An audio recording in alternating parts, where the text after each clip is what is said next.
Pack your things. Those were the first words he said to me. Not can we talk, not close the door. Just that, flat, loud enough for the cubicles around us to go silent. I felt my stomach drop before my brain could catch up. I'm sorry, what? I asked, already knowing this wasn't a misunderstanding. He didn't lower his voice. He didn't look uncomfortable. He stood there with his arms crossed, eyes scanning the room like he wanted an audience. You're late again. We've talked about professionalism. Today is your last day. My ears rang. My face burned. I could feel people watching, pretending not to, but absolutely watching. 7 minutes late. That was it. I'd worked at this company for 5 years. 5 years of staying late without being asked, covering shifts nobody wanted, fixing mistakes that weren't mine. And now I was being fired in front of everyone because I showed up 7 minutes late on a Tuesday morning. The clock on the wall read 9:07 a.m. My entire career was ending over 7 minutes. I didn't cry. That surprised me. My hands were shaking though. I remember gripping the edge of my desk so hard my knuckles turned white, forcing myself not to say something I couldn't take back. Around me, keyboards started clicking again, too fast, too loud. That fake normalcy hurt more than the firing. He handed me a printed termination notice like he'd rehearsed this moment.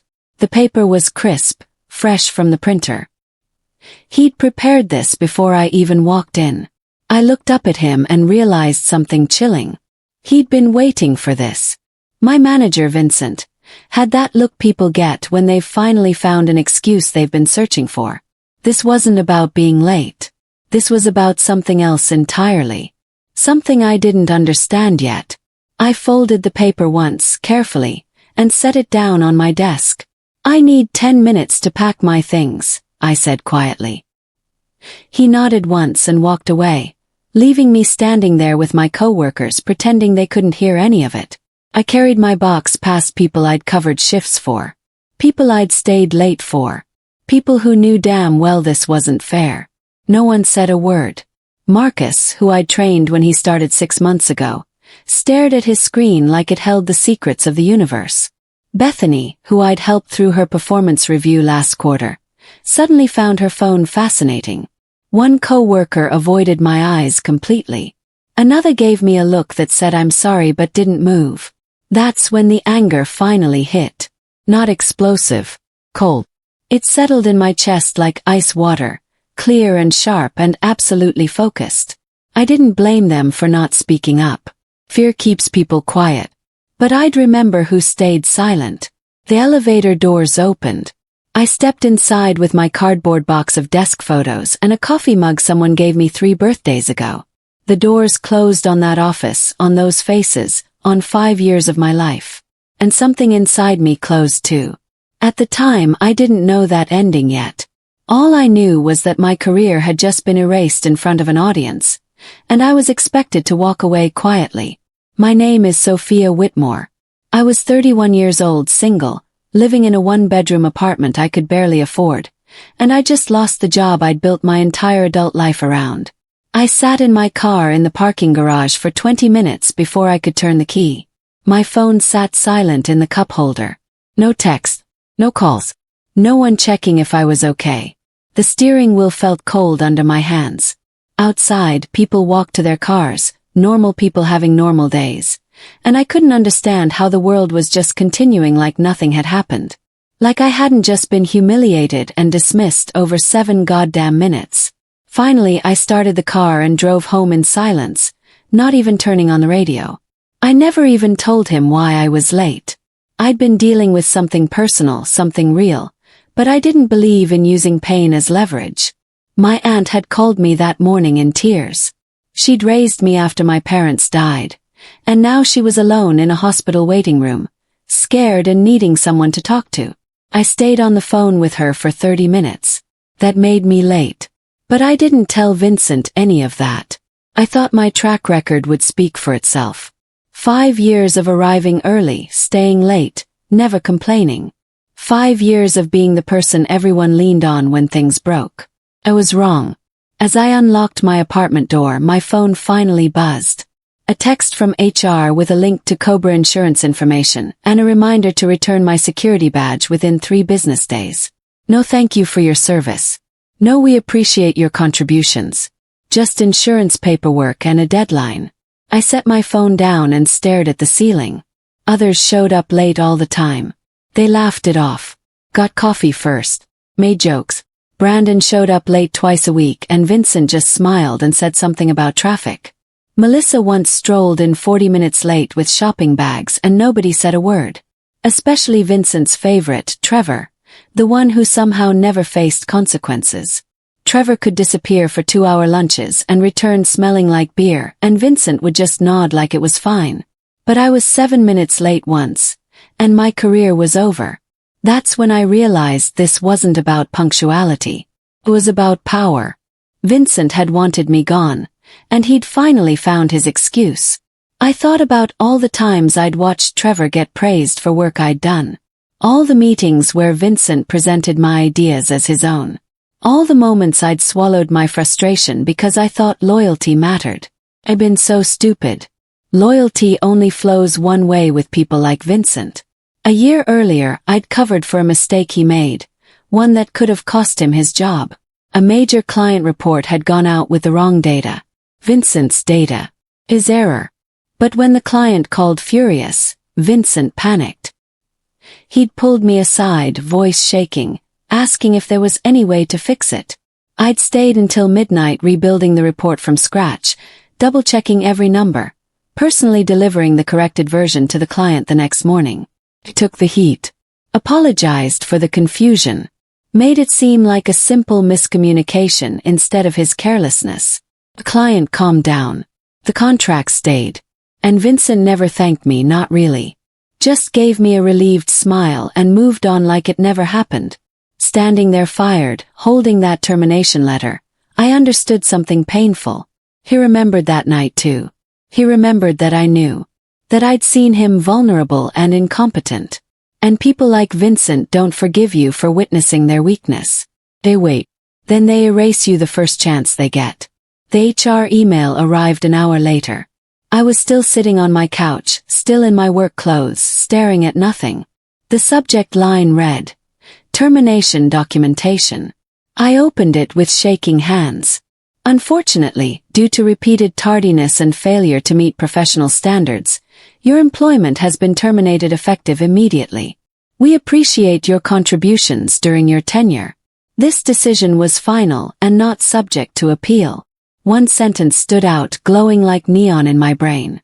Your manager raised ongoing concerns regarding reliability and commitment over the past several months. Ongoing. That word sat in my stomach like a stone. He'd been building a case against me. Documenting. Preparing. I thought we were fine. I thought I was doing good work. But Vincent had been quietly writing my exit story for months, and I never saw it coming. I read the email 3 more times. Then I closed my laptop and let the silence fill my apartment. No one checked on me. Not even a text from any coworker. I sat on my couch staring at the wall, replaying every moment I'd convinced myself I was valued. Every extra hour. Every weekend I'd come in to help with urgent deadlines. Every time I'd said yes when I wanted to say no. All of it felt stupid now. Wasted. I'd given that place 5 years of my life, and they'd thrown me away over 7 minutes. My phone buzzed. For a second I hoped it was someone from work, someone checking in. It wasn't. Unknown number. I almost didn't answer, but something made me pick up. Hello. My voice sounded hollow. Is this Sophia Whitmore? The woman's voice was professional, calm. Yes. My name is Patricia Reeves. I'm the Talent Acquisition Director at Redstone Solutions. I was wondering if you might have some time to talk. I sat up straight. Redstone Solutions. Our biggest competitor. The company Vincent spent half his time trash-talking. How did you get my number? I asked carefully. We've been following your work for a while, she said simply. We were hoping you'd call one day. She told me something that made my breath catch. They tried to recruit me before about 8 months ago, but my manager had blocked the internal reference. What do you mean blocked? I asked, though I already knew. When our recruiter called your company to verify employment and ask about your performance, Vincent told them you were currently under a performance improvement plan and not eligible for external opportunities. It killed the conversation. My hands went numb. 8 months ago, I'd never been on a performance improvement plan. I'd never even had a warning. He'd lied. Directly lied to keep me trapped. Why are you calling me now? Yes. Patricia's voice was careful. We heard through industry connections that your employment situation may have changed. If that's true, we'd love to talk to you about joining our team. I looked around my apartment. At the box of desk belongings sitting by the door. At the termination letter on my coffee table. When can we meet? Yes. She scheduled the interview for the next morning. The interview wasn't an interrogation. It was curiosity. 3 people sat across from me in a bright conference room with windows that actually opened. They asked how I solved problems, how I handled pressure, what kind of environment helped me thrive. No one questioned my worth. No one made me defend my experience. They talked about their culture like it mattered. Flexibility, trust, respect. Words Vincent never used. Why did you leave your previous position? Patricia asked. I'd prepared for this. I could have danced around it. Instead, I told the truth. I was fired for being 7 minutes late. Once. After 5 years of perfect attendance. The room went quiet. Then Patricia nodded slowly. We've heard similar stories from people who worked under Vincent. That kind of leadership doesn't reflect the employee.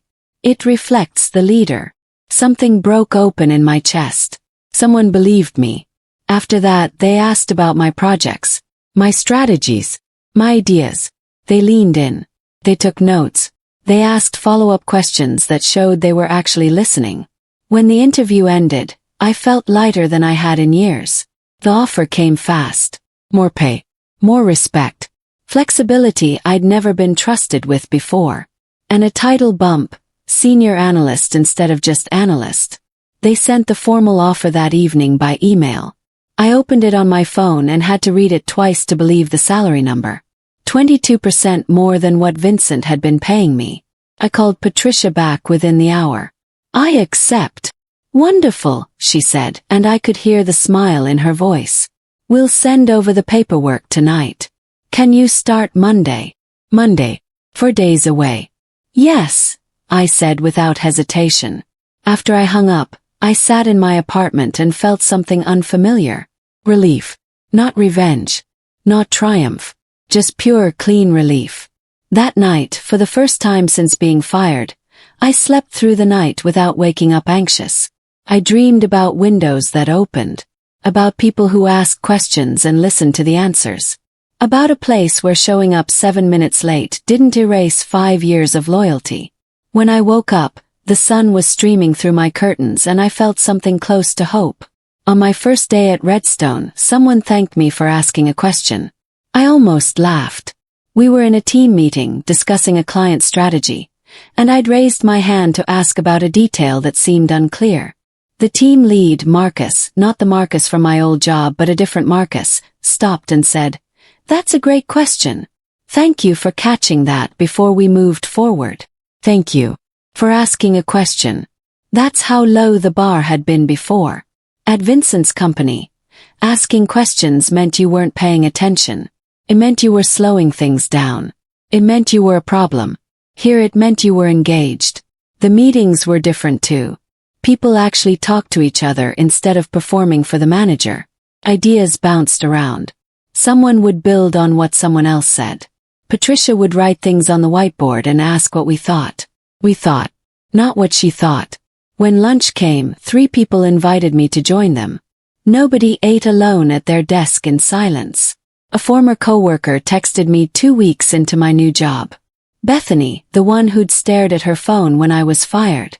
"Hey, how are you?" I stared at the message for a long time before responding. "I'm good. New job. Why?" 3 dots appeared. Disappeared. Appeared again. Things are falling apart here. Vincent's losing it. Waited. That quarterly report you used to handle. No one knows how to do it. We missed the deadline. Client was furious. The system you set up for tracking projects. It broke and no one knows how to fix it. We're back to using spreadsheets. Trevor tried to take over your accounts and messed up 3 of them. We lost one completely. I read the messages twice. Then I typed back. I'm sorry to hear that. Nothing else. 'Cause I was sorry. Not for Vincent. For the people still trapped there. Bethany sent one more message. He's blaming everyone but himself. It's getting bad. I didn't respond. I had my own work to focus on now. Work that actually mattered. Work where people knew my name and valued my contributions. Bethany's problems weren't mine anymore. My old manager sent a company-wide email about accountability and commitment. I didn't see it myself. Trevor forwarded it to me, probably hoping I'd feel bad. The subject line. A reminder about professional standards. Vincent had written 3 paragraphs about showing up on time, meeting deadlines, and taking ownership of quality. Every sentence dripped with desperation. Recent performance issues have made it clear that not everyone is committed to excellence. We need team members who understand that this work requires dedication and consistency. Moving forward, there will be 0 tolerance for excuses or substandard effort. Trevor had added a message above the forwarded email. Thought you should see this. He's unraveling. I read it once and deleted it. Vincent could send all the company-wide lectures he wanted. It wouldn't fix what he'd broken. At Redstone, my second project had just landed us a new client. Patricia sent me a personal email congratulating me on the win. The whole team celebrated with lunch. No lectures. No blame. Just recognition for work done well. Upper management initiated a review. I heard about it through Trevor, who apparently had decided I was his emotional support system now. They're auditing everything, he wrote. Looking at processes, performance, leadership decisions. Vincent's freaking out. They asked me about the client report from last year. The one that went out wrong. I told them I didn't know anything about it. Smart, I thought. Stay neutral. Stay out of it. But the audit meant someone had noticed.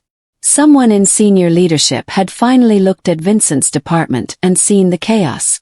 Everything he'd hidden behind me was suddenly exposed. The missed deadlines. The lost clients. The team turnover. For years, I'd been the one fixing his mistakes, smoothing over his failures, making him look competent. Without me, the foundation had crumbled. And now people were asking questions.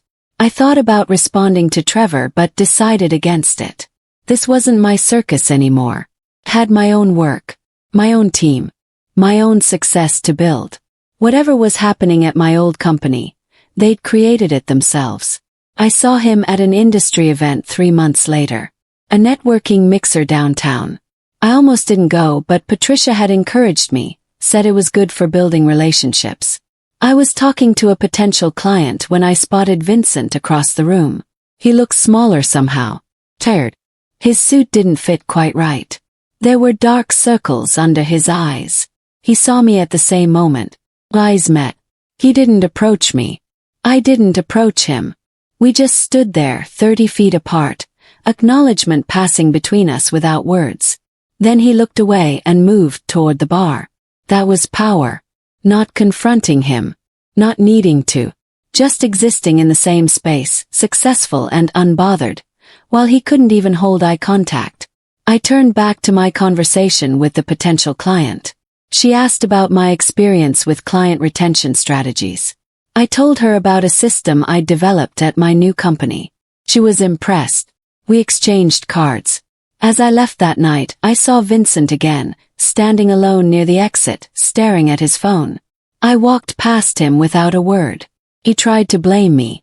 I didn't witness it directly, but Trevor told me about the meeting. Vincent had called an emergency team session to address the ongoing performance issues. Apparently, he'd spent 20 minutes explaining how things had fallen apart after I left, how I'd been the problem all along, how my sudden departure had destabilized everything. He actually said the department had been better off without you, Trevor wrote. Then Keisha from HR spoke up. Keisha. I remembered her. Quiet, observant, took notes in every meeting. She reminded him that you didn't leave suddenly. You were terminated. By him. Publicly. For being late. Once. The room had gone silent, Trevor said. Vincent had tried to backtrack, claiming there had been other issues, ongoing concerns. But Keisha had the documentation. My 5 years of performance reviews. All positive. My attendance record. Near perfect. The termination paperwork. 7 minutes late. On time. He just stood there, Trevor wrote. Everyone could see it was bullshit. I read the message 3 times. Then I smiled. The truth had a way of surfacing eventually. 2 senior employees quit within weeks. First Keisha from HR. Then Marcus, the one who'd trained under me. They both cited leadership issues in their exit interviews. I knew because Marcus reached out to me after he left. You were right to get out, he said over coffee one Saturday. It's toxic there. Always was. We just didn't see it clearly until you were gone. Vincent creates this environment where everyone's afraid to speak up. Afraid to ask questions. Afraid to be human. After you left, it got worse. He got paranoid. Started micromanaging everything. People couldn't breathe. Marcus had already accepted a position at another firm. Keisha had joined a non-profit doing HR work she actually believed in. They'd both moved on. The pattern was undeniable. Good people were leaving. The ones who'd stayed silent when I was fired were now experiencing what I had. And they were making different choices. I didn't feel vindicated exactly. Just sad that it had taken this long for people to see what Vincent really was. But at least they were seeing it now. I heard through someone else. Vincent had been let go. Not Trevor this time. Patricia told me. She'd been in a meeting with senior leadership from my old company. They were discussing a potential partnership. Someone mentioned the leadership change. Apparently they conducted a full review of his department, Patricia said carefully. The findings weren't good. High turnover. Missed deadlines. Client complaints. Poor team morale. They let him go last week. No announcement. No speech. Just escorted out quietly. I sat with that information for a moment. Vincent, who'd fired me publicly, humiliated me in front of everyone, had been removed quietly, almost gently. No audience. No drama. Just gone. How do you feel about that? Patricia asked. I thought about it honestly. Did I feel happy? Vindicated? Satisfied? Not really. Felt nothing. That chapter was closed. I feel like I'm exactly where I'm supposed to be, I said finally. Patricia nodded. You are. And for what it's worth, we're lucky to have you. That meant more than any news about Vincent ever could. The same week Vincent was fired, I got promoted. Senior analyst to project lead. My own team. Real authority. My work had been praised in front of the entire department at our quarterly meeting. Patricia had stood up and talked about a client strategy I'd developed that had landed us 3 new accounts. She'd used my name. Given me credit. Asked me to present the strategy to everyone. The applause was genuine. People came up afterward to congratulate me. To ask questions about my approach. To tell me they'd learned something from watching me work. I didn't think about Vincent. Not once. Not during the announcement. Not during the presentation. Not during the celebration afterward. He'd spent months building a case to fire me. And in that same amount of time, I'd built an entirely new career. One where I was valued. Where my ideas mattered. Where being 7 minutes late wouldn't erase everything I'd accomplished. Standing in front of that room, presenting my work to colleagues who actually respected me, I realized something. I'd already won. The promotion was just confirmation. He never contacted me. No apology. No explanation. No attempt to justify what he'd done or acknowledge that maybe, possibly, he'd made a mistake. And that silence felt like the final confirmation. Some people never learn. Never grow. Never see their own role in their failures. Vincent was one of those people. He'd blamed me for the department falling apart. blamed his team for not performing, blamed everyone but himself. Even now, escorted out of the building just like he'd forced me to leave. He probably thought he was the victim. Probably told himself it was politics, bad luck, unfair treatment. He'd never see that he'd created his own ending, that his need for control and his inability to value people had poisoned everything he touched. I used to waste energy trying to understand people like him, trying to figure out what I'd done wrong, how I could have been better. But I'd outgrown that. Some questions don't have answers. Some people don't deserve your mental space. I moved on, built something new. That was enough. Getting fired had felt like the worst moment of my life. Standing in that office with everyone watching, carrying my box past silent coworkers, sitting in my car unable to move. But it wasn't the worst moment. It was the moment the wrong person lost control over my future. Because if Vincent hadn't fired me, I'd still be there, still staying late, still fixing his mistakes, still invisible, still undervalued. His cruelty had set me free. I hadn't seen it then. I'd only felt the pain, the humiliation, the fear of what came next. But now, 6 months later, sitting in my new office with my own team and work that mattered, I could see it clearly. That termination letter had been a gift. Wrapped in pain, yes. Delivered by someone who meant it as punishment. But a gift nonetheless. It forced me to leave a place that was slowly killing my spirit. Forced me to discover that I was worth more than I'd been accepting. Forced me to bet on myself instead of hoping someone else would finally notice me. I didn't get revenge. Not really. I didn't have to do anything. Vincent destroyed himself. All I did was leave. Find somewhere better. Do good work. Succeed. That wasn't revenge. That was just living. But there was something quietly satisfying about knowing he'd gotten exactly what he deserved. Not because I'd orchestrated it. Because the universe has a way of balancing things out. You can only treat people badly for so long before it catches up with you. You can only take credit for work you didn't do, hide behind competent employees, rule through fear and intimidation before people notice. Before the structure you built on other people's backs collapses. Vincent had spent years coasting on my work, and he never bothered to learn how to do any of it himself. So when I left, he had nothing. No skills. No relationships. No safety net. Just excuses and blame. And that wasn't sustainable. The system corrected itself. Not because of anything I did. Just because bad leadership eventually reveals itself. I was just lucky enough to be gone before the collapse. I learned something important through all of this. Your value doesn't come from being noticed by the wrong people. Comes from knowing yourself. Knowing what you bring. Knowing what you deserve. 4 or 5 years, I'd waited for Vincent to see me, to appreciate me, to recognize my worth. And when he finally looked at me, it was only to push me out. But that failure wasn't mine. It was his. He'd had someone loyal, skilled, and committed.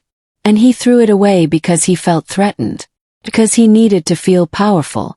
Because he was too insecure to let anyone shine. That's not a reflection of my value. That's a reflection of his fear. Now I work somewhere that sees me. Somewhere my contributions matter. Somewhere being human, running late, asking questions, isn't a terminable offense. And I'll never forget what it felt like to be invisible. So I make sure no one on my team ever feels that way. When Vincent fired me for being 7 minutes late, he thought he was ending my story. He was really just ending his own.